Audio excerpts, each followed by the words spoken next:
Santo do dia, 23 de julho. Santa Brígida, religiosa, padroeira da Europa. Brígida, quando criança, tinha, certamente, um caráter forte e decisivo. Pertencia a uma família aristocrática. Embora sentisse a vocação religiosa, aceitou casar-se com Alf, o governador de um importante distrito do Reino da Suécia, a pedido do seu pai. A primeira parte da sua vida, marcada por uma grande fé, foi dedicada a um casamento feliz, do qual nasceram 8 filhos. Uma dentre eles, Catarina, que a seguiu até Roma, também foi canonizada. Junto com seu marido, adotou a regra das terciárias franciscanas e fundou um pequeno hospital. Guiada por um erudito religioso, estudou a Bíblia, a ponto de ser apreciada por sua pedagogia. Por isso, foi convocada pelo rei da Suécia para encaminhar a jovem rainha à cultura sueca. Após mais de 20 anos de casamento, seu marido faleceu. Assim, começa a segunda parte da sua vida. Brígida e Catarina, Papa, volte para Roma. Brígida fez uma escolha decisiva, despojou-se dos seus bens e foi viver no mosteiro cisterciense de Alvastra. Naquela época, destacavam-se muitas experiências místicas, depois relatadas nos 8 livros das Revelações. Aqui, também teve início a sua nova missão. Em 1349, Brígida foi a Roma para obter o reconhecimento da sua ordem, dedicada ao Santíssimo Salvador, que deveria ser composta, segundo seu desejo, de monjas e religiosas. Então, decidiu estabelecer-se na Cidade Eterna, em uma casa na Praça Farnese, que ainda hoje é sede da Cúria Geral das Brigidinas.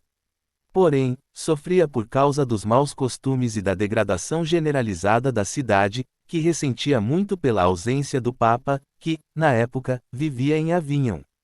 O ponto alto da sua missão, como o de Santa Catarina da Sena, sua contemporânea, era pedir ao Papa para voltar ao túmulo de Pedro.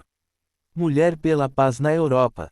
Outro aspecto do forte compromisso de Brígida era a paz na Europa. Naquele tempo, as suas obras de caridade foram decisivas.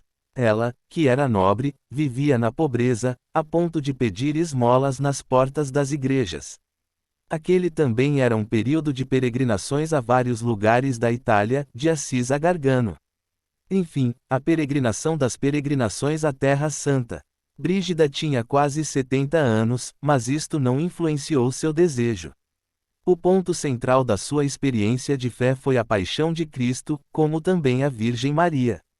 Testemunhas disso foram o Rosário Brigidino e as orações, ligadas às graças particulares prometidas por Jesus a ela, para quem os praticasse. Santa Brígida faleceu em Roma, em 23 de julho de 1373. Confiou a ordem à sua filha Catarina que, ao se tornar viúva, se juntou a ela, quando vivia em Farfa. Seu único remorso foi o de o Papa não ter ficado definitivamente em Roma.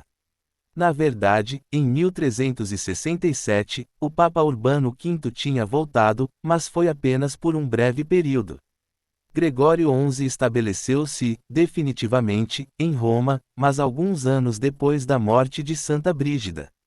Copadroeira da Europa. Canonizada em 1391, por Bonifácio IX, Santa Brígida é a padroeira da Suécia. Em 1999, foi declarada também copadroeira da Europa, por São João Paulo II. Na ocasião, o Papa destacou: a Igreja, sem se pronunciar sobre cada uma das revelações, aceitou a autenticidade do conjunto das suas experiências interiores. A figura de Santa Brígida foi muito querida pelos últimos papas. Bento XVI, por exemplo, dedicou uma catequese durante a audiência geral.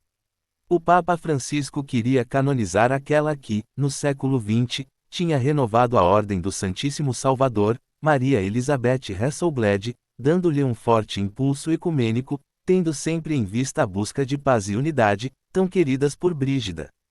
Fonte: Vatican News.